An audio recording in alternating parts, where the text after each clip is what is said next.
프라미스 TV 새벽 기도회입니다. 오늘은 요한계시록 14장 4절 말씀으로 하나님이 택한 14만 4천 이런 사람들입니다. 이러한 제목으로 말씀을 나누고자 합니다. 계시록 14장 4절 이 사람들은 여자와 더불어 더럽히지 아니하고 순결한 자라 어린 양이 어디로 인도하든지 따라가는 자며 사람 가운데에서 속량함을 받아 처음 익은 열매로 하나님과 어린 양에게 속한 자들이니 이 사람들은 14만 4천을 말씀합니다. 여자와 더불어 더럽히지 아니하고 순결한 자라. 글을 읽을 줄 아는 사람이라면 지금 읽은 이 내용이 어떤 느낌으로 와닿습니까? 이 사람들은 이성 문제에 있어서 순결하구나, 이런 느낌이 들지 않습니까? 좀 더 쉬운 성경을 읽어드립니다. 4절 이들은 여자와 더불어 죄를 짓지 않고 자신을 깨끗이 지킨 자들입니다. 그들은 어린 양이 가는 곳이라면 어디든지 따라가는 자들이며 하나님과 어린 양에게 첫 제물로 바쳐진 이 땅의 사람들 가운데 구원받은 자들입니다. 바로 이들이 하나님의 충만한 숫자 14만 4천입니다. 계시록 7장에 가면 4절을 보면 내가 인침을 받은 자의 수를 들으니 이스라엘 자손의 각 지파 중에 인침을 받은 자들이 14만 4천이니 인침을 받았다, 도장을 찍었다, 이 말씀은 내 소유로 삼았다. 하나님이 먼저 선택을 합니다. 아브라함을 선택하고 모세를 선택하시고 제자들을 택하여 부르시고 하나님이 먼저 선택을 합니다. 그래서 사도 바울도 창세 전에 하나님이 나를 선택해 주셨다, 이러한 고백을 하죠. 그렇습니다. 우리가 예수를 믿는다고 하지만 사실은 하나님이 먼저 나를 사랑해 주셨고 하나님이 먼저 나를 선택해 주셨습니다. 하나님의 선택을 받은 사람은 그 다음에 구절을 보니까 예수님을 믿는 이들입니다. 이 일 후에 내가 보니 각 나라와 족속과 백성과 방언에서 아무도 능히 셀 수 없는 큰 무리가 나와 흰 옷을 입고 예수의 옷을 입고 손에 종려 가지를 들고 보좌 앞과 어린 양 앞에 서서 나를 구원해 주신 하나님과 예수님을 찬양하는 흰 옷 입은 무리들. 하나님이 먼저 인을 쳐서 선택하여 불러주십니다. 그리고 예수님을 믿고 구원받는 이것이 구원의 교리가 됩니다.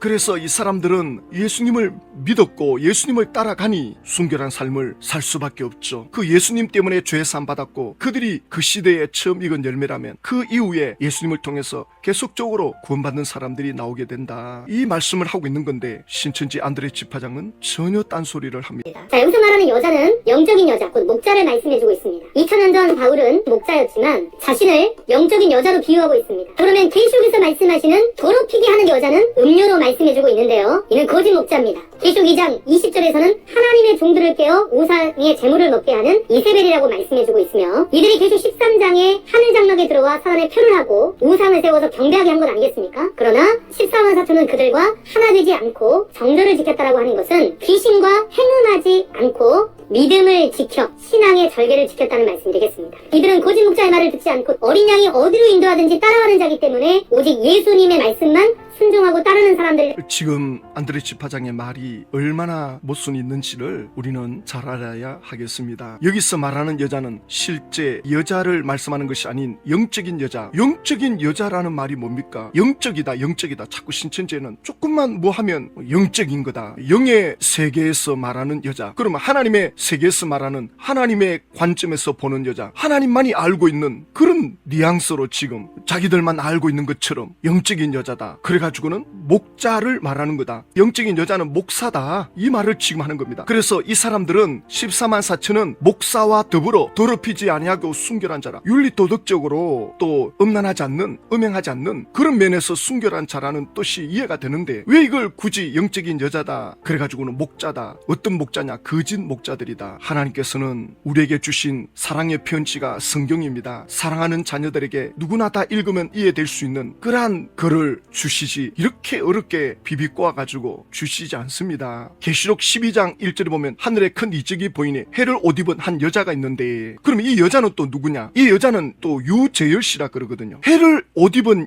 여자, 해를 어떻게 옷 입을 수 있습니까? 그 여자가 발 아래 달이 있고 저 하늘의 달을 어떻게 발로 밟고 있습니까? 그리고 아이를 잉태해가지고 해산하려고 한다. 그러면 이런 여자는 구약 성경 이사야서에 메시아를 잉태한 여자가 나오잖아요. 그 성경을 알면 이건 어렵지가 않는 거죠. 지금 계시록 14장에 와서 이 여자는 거짓 목자다. 그러면 무슨 근거로 거짓 목자라 그러느냐? 이렇게 설명합니다. 2000년 전 사도 바울은 말씀을 전하는 목자였지만 자신을 영적인 여자로 비유하고 있습니다. 곧 햇산에 수고를 한다는 뜻을 말하고 밥이 아닌 젖을 먹인다. 또 그리고 결혼도 하지 않았고 아들도 없지만 디모데를 아들이라고 표현했죠. 갈라디아서 4장 19절에 보면 사도 바울이 이렇게 말하죠. 나의 자녀들아 너희 속에 그리스도의 형상을 이루기까지 다시 너희를 위하여 해산하는 수고를 하노니. 여자의 가장 고통스러운 수고가 아이를 해산하는 겁니다. 사도 바울이 지금 그 심정이라는 거죠. 갈라디아 교인들을 다시금 예수 그리스도를 닮아가도록, 예수님께로 나아가도록, 예수님과 하나 되도록 그렇게 하기 위해서 자신이 그 여자가 해산하는 그 수고를 내가 하고 있다, 이렇게 말하고 있는 건데, 이걸 계시록 14장에 끌어다가 여자는 목사다 그러면서 계시록에서 말씀하시는 더럽히게 하는 여자는 음료로 말씀해 주고 있는데, 이는 거짓 목자입니다. 이 여자를 거짓 목자로 둔갑시켜버립니다. 신천지 총회장이 순결한 삶을 살지 못한 것을 감추기 위한 것이라고 볼 수밖에 없는 거죠. 왜 이걸 엉뚱하게 다른 것으로 끼워 맞추느냐 말입니다. 갈라디아서 5장 19절에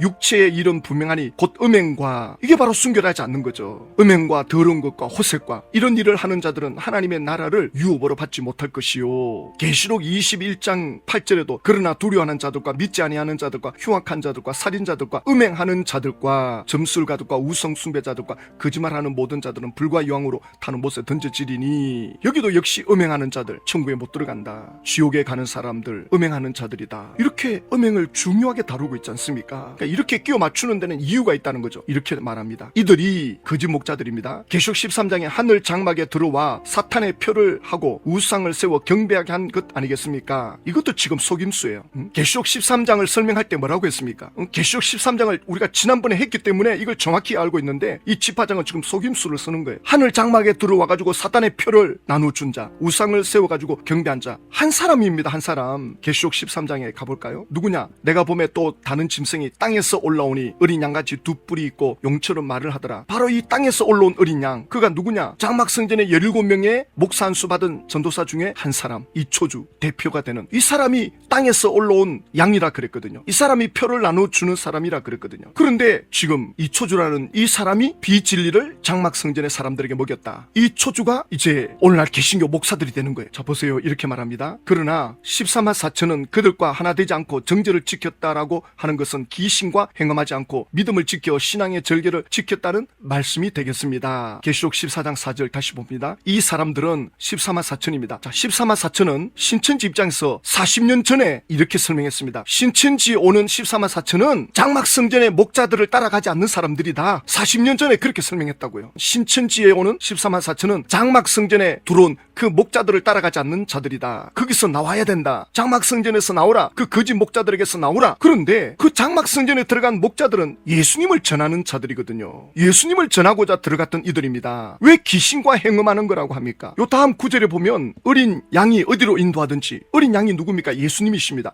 예수님이 어디로 인도하든지 따라가는 자들이다. 그러니까 장막 성전에 들어갔던 그 목자들은 예수님을 전하기 위해서 들어갔는데 그들을 귀신 취급합니다. 거짓 목자 취급합니다. 이것이 오늘날 신천지에서는 개신교회 목사들이 귀신들이고 거짓 목자들이다. 개신교 목사와 같이 있으면, 개신교 목사 말을 따라가면 귀신과 행음하는 거다. 이렇게 가르치는 거예요. 이건 정말 성경을 무식한 자들이, 구세지 못한 자들이 성경을 그냥 억지로 푸는 겁니다. 억지로. 계시록 14장 4절에 어린 양이 어디로 인도하든지, 예수님이 어디로 인도하든지. 오늘날 개신교 목사들 99.99%는 예수님을 믿으십시오. 예수님을 따라가야 됩니다. 예수님을 닮아가야 됩니다. 거의 100% 다 이렇게 가르칩니다. 약간 좀 이상한 사람이 있을 수 있겠죠. 개신교 목사들 중에. 그러니까 나중에 뭐 이단이 나오기도 하고 이러는데, 그러나 99.99%는 개신교 목사들은 전부 예수님을 전하지 왜 개신교 목사를 귀신과 행음하는 거다, 이렇게 덮어 씌웁니다. 보세요. 이들은 14만 4천은 거짓 목자의 말을 듣지 않고, 누가 거짓 목자입니까? 장막 성전에 들어온 사람들. 아니 장막 성전에 들어간 그 사람들은 예수님을 전하는 이들인데, 그래놓고는 어린 양이 어디로 인도하든지 따라가는 자이기 때문에 오직 예수님의 말씀만 순종하고 따르는 사람들이라 할 수 있겠죠. 이게 무슨 일 목자들이라고요. 아니 장막 성전에 들어온 그 목자들이 예수님을 전하는데 그들을 여자 취급하고 거지 목자 취급해가지고 귀신 취급하고 그래놓고 또 여기는 어린 양이 어디로 인도하든지 거지 목자를 따라가지 말고 신천지 약속의 목자를 따라오라는 거 아닙니까? 신천지 입장에서는 지금은 예수님을 믿어도 구원이 없다. 신천지 약속의 목자를 찾아 만나 계시록 말씀을 드려야 된다. 앞뒤 말이 안 맞아요. 여기서는 지금 어린 양이 어디로 인도하든지 따라가는 자들이며 이렇게 지금 집화장이 말을 하거든요. 그러니까 앞에 말 다르고 뒤에 말 다릅니다. 지금 자세히 보시면 봅시다. 어린 양을 따라가는 이들은 속량함을 받아 속량 다른 말로 구속 죄에 팔려가는 노예로 팔려가는 죄 때문에 거기서 죄값을 예수님이 대신 갚아주고 건져내었다. 이들이 속량을 받은 자들입니다. 이들이 처음 익은 열매입니다. 이들이 하나님과 어린 양에게 속한 자들입니다. 예수님 따라가는 이들, 예수님을 믿고 예수님 때문에 죄사함 받은 그들이 2000년 전에 처음 익은 열매로 그들이 하나님과 어린 양에게 속한 자들이다. 바로 이 사람들이 하나님이 택한 14만 4천입니다. 신천지 강사가 속량함을 받아 처음 익은 열매로 하나님과 어린 양에게 속한 자들이니 이 말씀을 이렇게 설명해요. 예수의 피로 죄 씻어 구원받음 이렇게 글자를 써요. 그리고 이렇게 설명합니다. 예수의 피로 죄 씻음 받아서 구원받았다. 그러면 구원받았으면 끝이죠. 죄에서 건진받고 마귀에서 건진받고 지옥에서 건진받는 게 구원인데 이렇게 말해놓고 딴소리 합니다. 제가 지난번 신천지 강사를 만났을 때 개신교가 믿고 있는 구원, 신천지가 믿고 있는 구원 다르다는 뉘앙스로 말하더라고요.